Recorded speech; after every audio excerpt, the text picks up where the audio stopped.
How to enable or disable pop-ups on the Brave browser. Hello and welcome to our channel Whizz. In this tutorial, I'm going to show you how you can easily enable or disable pop-ups on your Brave browser app.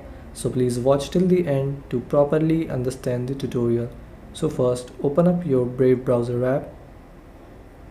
And then once you're in the app, you have to here tap on the three dots in the bottom right corner. Then tap on settings.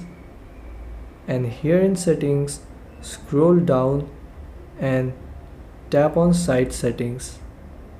Then here in site settings, here you will see pop-ups and redirects. Tap on it. Now tap here to turn it on. And all of the pop-ups and redirects will be blocked. To turn it off, tap here and it will be turned off. And so this is how you can enable or disable pop-ups on the Brave browser app. Thanks for watching.